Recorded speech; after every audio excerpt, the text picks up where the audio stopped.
నమస్కారం అండి. YSR party legal cell కార్యక్రమంలో ఈరోజు లీగల్ సెల్ నియోజకవర్గం అధ్యక్షుడు చంద్రరెడ్డి గారు, సీనియర్ లాయర్ గారు శ్యామాచార్య గారు, శ్రీనివాసులు రెడ్డి, మల్లికార్జున, రెగ్యులర్గా వీళ్ళు అటెండ్ అవుతూ ఉన్నారు. నియోజకవర్గ స్థాయిలో ఎక్కడైనా కానీ వైఎస్ఆర్ పార్టీ కార్యకర్తలకు అన్యాయం జరిగితే అండగా ఉంటామని చెప్పి ఈ పార్టీ కార్యాలయం ఓపెన్ చేసిన రోజు ప్రసన్న కుమార్ రెడ్డి గారి సమక్షంలో అనూప్ రెడ్డి వీళ్ళు ఇక్కడ ప్రకటించడం జరిగింది. దాన్ని ఏముందలే వీళ్ళు ప్రకటించారు, ప్రసన్న కుమార్ గారు చెప్పారని కాకుండా ప్రతి శనివారం రోజు 4 గంటలకి ఖచ్చితంగా ఈ లాయర్స్ అందరూ హాజరై సమస్యలు ఎవరు వస్తారని ఎదురు చూసేది చాలా మంచి పరిణామం, చాలా గొప్ప విషయం కూడా. రాష్ట్ర స్థాయిలో కూడా నియోజకవర్గ స్థాయిలో ఇలాంటి లీగల్ సెల్లు అందరూ కూడా పెట్టుకొని చాలా అన్యాయాలు జరుగుతున్నాయి. రెడ్ బుక్ పాలన జరుగుతూ ఉంది. జరిగినప్పుడు వాళ్ళు భయపడుతున్నారు, మనం ఎక్కడికి వెళ్ళాలని రాష్ట్ర వ్యాప్తంగా కూడా.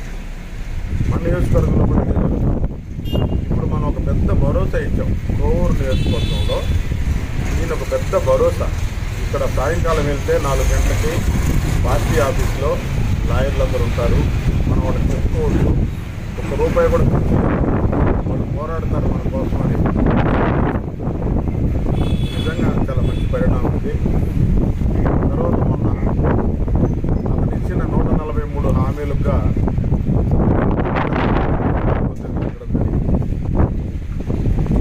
ఊహించని రాష్ట్ర వ్యాప్తంగా ఊహించని తిరుగుబాటు జరిగింది. మరి కోవూరులో అయితే రాష్ట్రంలో ఇంతకన్నా పెద్ద ఏడ జరిగి ఉంటుందో నాకు తెలియదు, అంత గొప్పగా జనం రావడం జరిగింది.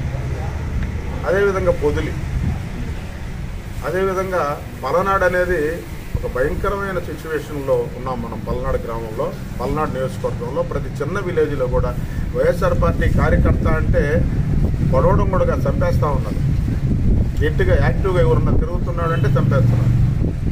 అలాంటి దగ్గరికి మొన్న జగన్మోహన్ రెడ్డి వస్తే బార్గెట్స్ పెట్టి దాదాపు 30 చెక్ పోస్టులు పెట్టి 100 మందికే ఆ ఇంటి దగ్గరికి పోయేదానికి పర్మిషన్ ఇస్తే 1,00,000 మంది రావడం జరిగింది. ప్రసన్న మన చంద్రబాబు నాయుడుకి, లోకేష్కి, పవన్ కళ్యాణ్ గారికి ఏంది మన వైఎస్ఆర్ పార్టీ లాస్ట్ 3 నెలల్లో మాత్రమే వ్యతిరేకత వచ్చింది. 24 ఎలక్షన్స్ ముందు 3 నెలల్లో మాత్రమే ఎగనెస్ట్ వచ్చింది. ఇది 6 నెలల నుంచే తిరుగుబాటు, ప్రజల్లో తిరుగుబాటు స్టార్ట్ అయింది. రేపిన బాండ్ తీసుకొని చంద్రబాబు నాయుడు బాండ్ తీసుకొని ఇంటింటికి వెళ్ళాలని కూడా అనుకుంటున్నారు. అది చాలా మంచి పరిణామం. అది వెళ్ళాలి ప్రజల్లో. వీళ్ళు వెళ్తే ఏం జరగద్దో కూడా తెలుసు. నిజానికి జగన్మోహన్ రెడ్డి గారు ఇచ్చిన పథకాలు ఇంటింటికి పెన్షన్ ఒక అద్భుతం. అది దాన్ని మాత్రం ప్రశాంతంగా జరుపుతూ ఉన్నాడు ఈయన. ఇంటింటికి బియ్యం పథకాన్ని చుట్టేశాడు. 10 కిలోమీటర్లు 9 కిలోమీటర్లు పోయి బియ్యం తెచ్చుకునే పరిస్థితికి పేదలు వచ్చేస్తున్నారు. మొన్న జరిగిన వెన్నుపోటు కార్యక్రమానికి అమ్మఒడిని ఇచ్చేశాడు. భయపడ్డాడు, ఏంది ఇది ఇట్లా జరుగుతూ ఉందని భయపడి అమ్మఒడిని ఇవ్వడం జరిగింది. దాంట్లో చాలా అవకతవకలు జరుగుతున్నాయి, చాలా జరుగుతున్నాయి. దాదాపు కొన్ని లక్షల మందికి ఇంకా అమ్మఒడి పడలేదు. నాకు తెలిసి 2 పిల్లలకి ఎక్కడో పడిందో నాకు తెలియదు, కానీ నాకు తెలిసి ఎక్కడ కూడా ఒక్కొక్కరికే పడింది. చాలా జరిగింది. నెక్స్ట్ మనం ఇది లేదు, ఫీజు రీయింబర్స్మెంట్ లేదు, ఏది కూడా ఆగిపోయినాయి. మన ఈరోజు రైతు భరోసా వేస్తారని చెప్పున్నారు. అది ఎంతవరకు వేస్తాడో కూడా ఆయన రేపు కొడితే నాకు కూడా పడుతుంది. ఈ పథకాల్లో నాకు ఒక పథకం వస్తుంది, అది కూడా ఎంత మాత్రం జరగద్దో చూడాలా. ఆగస్టు 15 బస్సు అంటున్నాడు.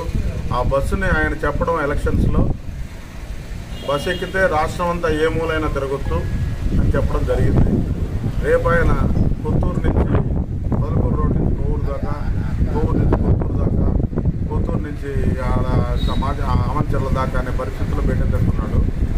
అది పెట్టినప్పుడు చూడాలి ఆయన ఏమేమి జీవోలు పెట్టి రేపు బస్సుల్ని వదులుతాడో కూడా చూడాలా.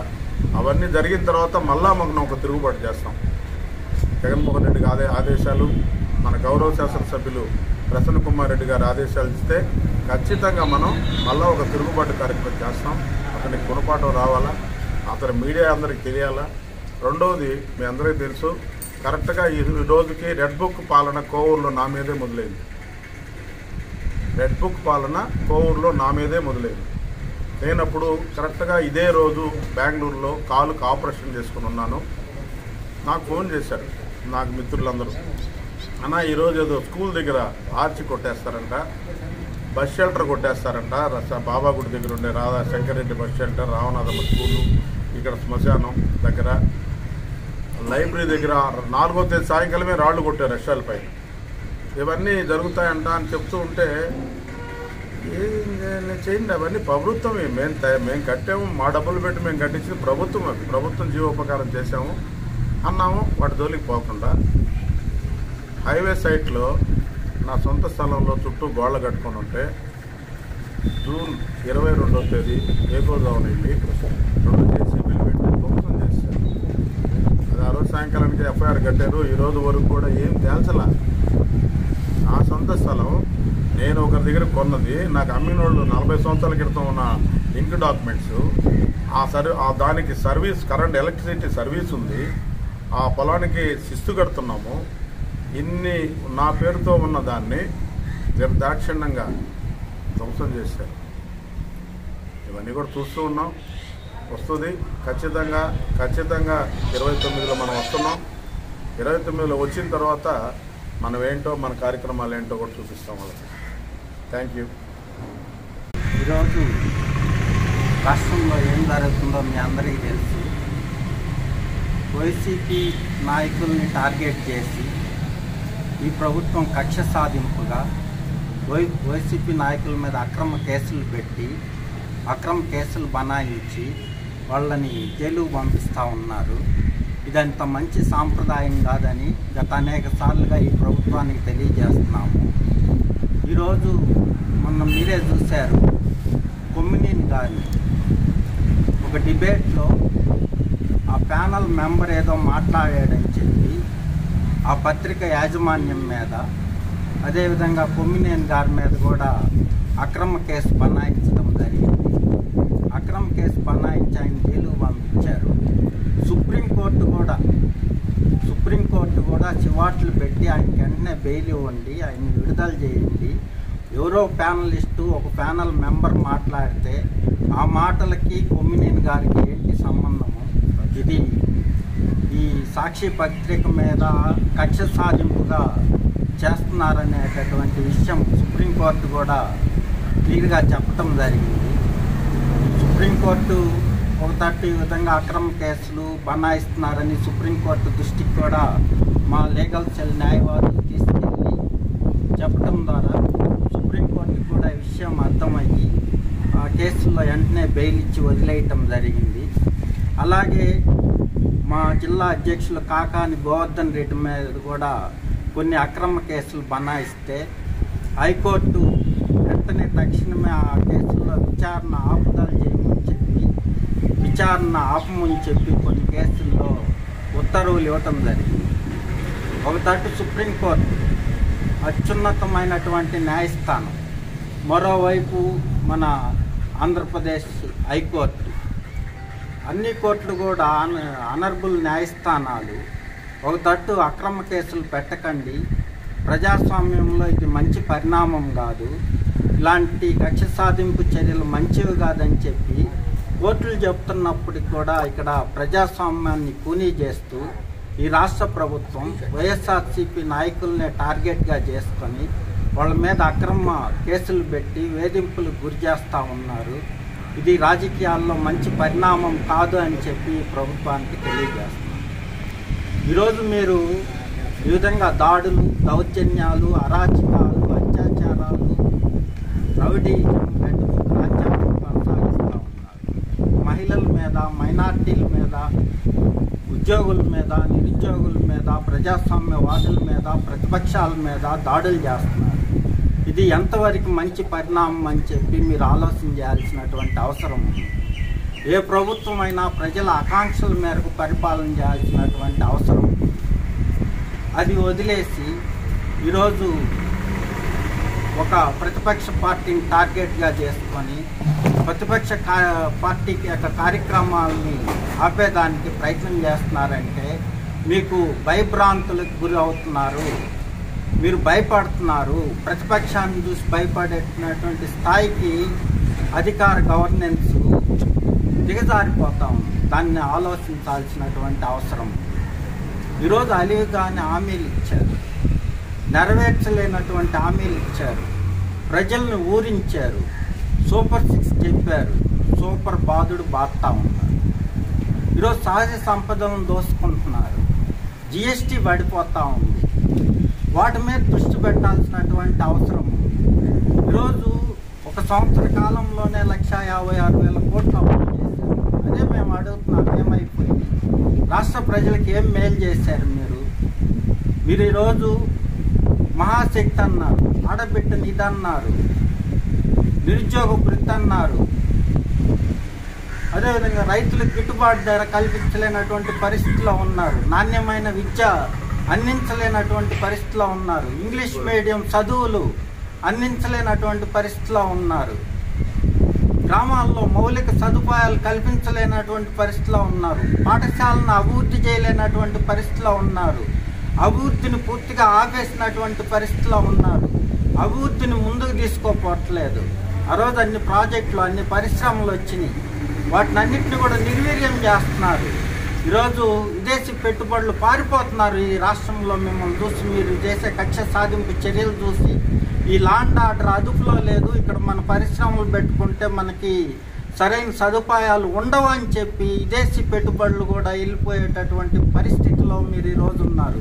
పరిశ్రమలు వెళ్ళిపోతున్నాయి, ఉపాధి అవకాశాలు లేకుండా పోతున్నాయి, అభివృద్ధి లేకుండా పోతుంది, సంక్షేమం లేకుండా పోతుంది. మరేముందంటే మద్యం ఒక్కటే ఉంది, పర్మిట్ రూములు ఉన్నాయి, బెల్ట్ షాపులు ఉన్నాయి, రేషన్ డెలివరీ ఆపేశారు, కానీ మద్యం డెలివరీ మాత్రం రాష్ట్రం అంతా యథావేచ్ఛగా జరుగుతుంది. దీనివల్ల ప్రజల ఆరోగ్య పరిస్థితులు దీనంగా పడిపోతున్నాయి, ప్రజల ఆరోగ్య పరిస్థితులు పడిపోతున్నాయి. ఇంట్లో స్త్రీలు అయితే అల్లాడిపోతూ ఉన్నారు. వాళ్ళకి ఏదో 99 రూపాయల మద్యం అంట, అది తాగిన వాళ్ళంతా వీధుల్లోనే పడిపోయి ఉన్నారు. దానివల్ల ఆరోగ్య పరిస్థితి దిగజారిపోతూ ఉంది. వాటన్నిటి మీద దృష్టి పెట్టాల్సినటువంటి అవసరం ఉంది.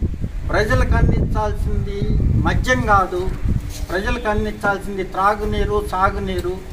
వాళ్ళకి కావాల్సిన మౌలిక సదుపాయాలు ఏర్పాటు చేయాల్సినటువంటి బాధ్యత ఈ ప్రభుత్వం మీద ఉందని, దానికోసం వైఎస్ఆర్సీపీ లీగల్ సెల్ మా వైఎస్ఆర్సీపీ పార్టీకి సపోర్ట్గా ఉండి, ఇక్కడ ఉండేటటువంటి మా నియోజకవర్గంలో ఏ సమస్య వచ్చినా మేము అందుబాటులో ఉంటాం, వెంటనే వెళ్తాం, వాళ్ళని రక్షించుకునే బాధ్యత మేము తీసుకుంటాం. మా నాయకులకి మేము అండగా ఉంటాం, ఈ ప్రభుత్వానికి వ్యతిరేకంగా పనిచేస్తాం. ఈ ప్రభుత్వాన్ని దించేదాకా వైఎస్ఆర్సీపీ లీగల్ సెల్ పనిచేస్తుంది. మళ్ళా తిరిగి ప్రజల ఆశీస్సులు పొందుతాం, ప్రజలతోటే ఉంటామని చెప్పి తెలియజేస్తాం. ప్రతి మా నాయకులు ప్రసన్న కుమార్ రెడ్డి గారు సాయంత్రం 4 నుంచి 6 గంటల వరకు అందుబాటులో ఉండమని చెప్పి మాకు ఆదేశాలు ఇవ్వటం జరిగింది. అయితే మా లోకల్గా ఉన్నటువంటి మా మండల అధ్యక్షులు అనూప్ రెడ్డి గారు కానీ, రాజన్న కానీ, మన నరసింహుల రెడ్డి అన్న కానీ సూచనల మేరకు, ఉదయాన్నే జర్నలిస్టు మిత్రుల యొక్క సూచనల మేరకు ఉదయాన్నే 10 నుంచి 11 దాకా అందుబాటులో ఉంటే వచ్చే వాళ్ళకు కూడా ఉపయోగకరంగా ఉంటుంది. వాళ్ళ సమస్యలు తెలుసుకునే దానికి కూడా బాగుంటుంది. గ్రామీణ ప్రాంతాల నుంచి కూడా వచ్చేవాళ్ళు సాయంత్రం అయితే కొంచెం వాళ్ళకి ఇబ్బంది వచ్చేదానికి, అందుకని ఉదయాన్నే పెట్టమని చెప్పి కోరటం జరిగింది. దాని ప్రకారం మేము ఇంక నుంచి ఈ కార్యక్రమాన్ని ఉదయానికి మార్చుకున్నాము. అది మా నాయకులు ప్రసన్న కుమార్ రెడ్డి, మాజీ మంత్రివర్యులు ప్రసన్న కుమార్ రెడ్డి గారికి కూడా తెలియజేస్తాము. ఆ విధంగా మేము ఆ కార్యక్రమాన్ని జరిపేదానికి ఆలోచిస్తాం.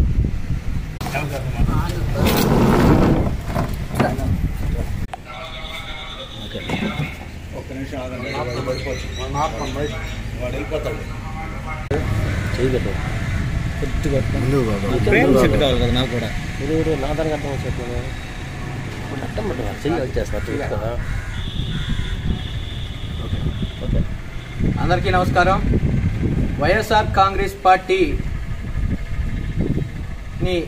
సాక్షాత్తు నేటి రాష్ట్ర ముఖ్యమంత్రి భూస్థాపితం చేస్తానని చెప్పడం, అదేవిధంగా జగన్మోహన్ రెడ్డి గారిని రాజకీయానికి అర్హత లేకుండా చేస్తానని చెప్పడం నిజంగా దురదృష్టకరం.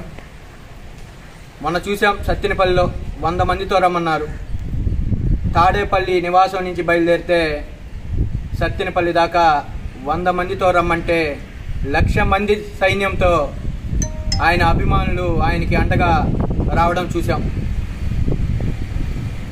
రాష్ట్ర ప్రభుత్వం ప్రజలు ఇచ్చిన 161 సీట్లని ప్రజల శ్రేయస్సు కోసం, ప్రజల అభివృద్ధి కోసం, సంక్షేమం కోసం పనిచేయాలి తప్ప రెడ్ బుక్ రాజ్యాంగం ప్రకారం పనిచేయకూడదని, అదేవిధంగా రాష్ట్రాన్ని ముందుకు తీసుకొని వెళ్ళాలనే కానీ ప్రతిపక్షాన్నే లేకుండా చేయాలని చెప్పి సాక్షాత్తు ముఖ్యమంత్రి చెప్పడం నిజంగా చాలా బాధాకరం.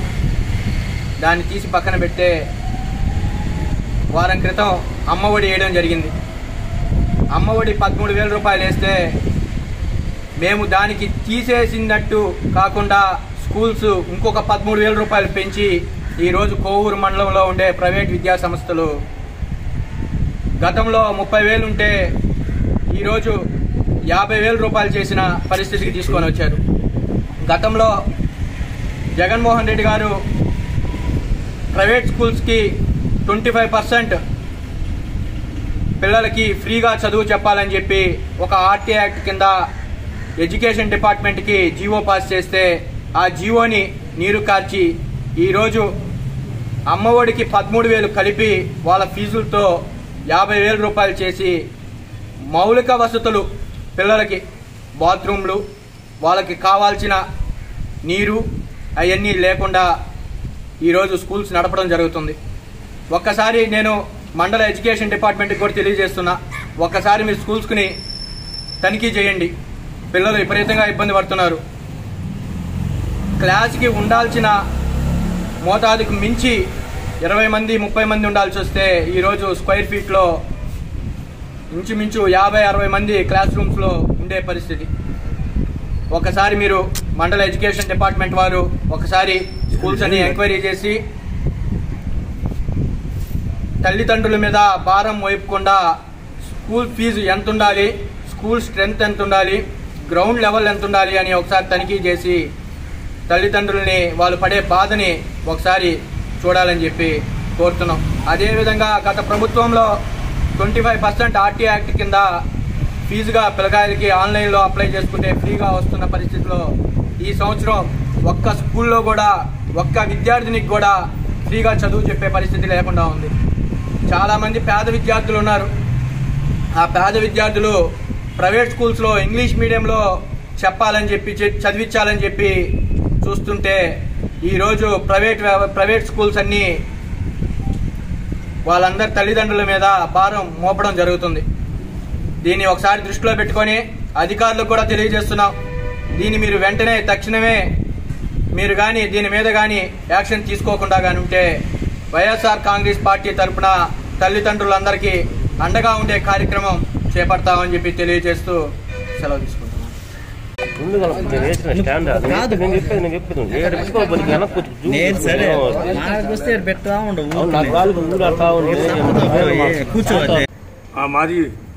మాజీ మంత్రివర్యులు నల్లబల్లి ప్రసన్న కుమార్ రెడ్డి గారు 4 వారాల క్రితం పార్టీ కార్యాలయం ఓపెన్ చేయడం జరిగింది పౌడర్ రోడ్లో. మా ప్రసన్న కుమార్ ఆదేశాల మేరకు మా లీగల్ సెల్ అడ్వకేట్లు ప్రతి వారం వచ్చి ఆఫీసులో సాయంత్రం 4 నుంచి 6 దాకా కూర్చోమని ఆదేశించారు. దాని ప్రకారమే మేము కార్యక్రమం ఏర్పాటు చేశాం. కానీ కొంతమంది సాయంత్రం రావడానికి ఇబ్బందిగా ఉందని చెప్పడం జరిగింది. దాన్ని మా మాజీ మంత్రి వర్యులు అటు కాదు అని చెప్పి లాయర్లు చెప్పడం జరిగింది. ఈ వారం నుంచి ప్రతి వారం 10 నుంచి 12 లేక 11 దాకా ఉదయాన్నే ఉంటారు. కానీ పల్లెటూరు వాళ్ళు రావడానికి ఇబ్బందని ఈ టైం మార్చాము. ఖచ్చితంగా అందరూ వచ్చి కూడా సద్వినియోగం చేసుకోవాలని మరీ కోరుకుంటున్నాం.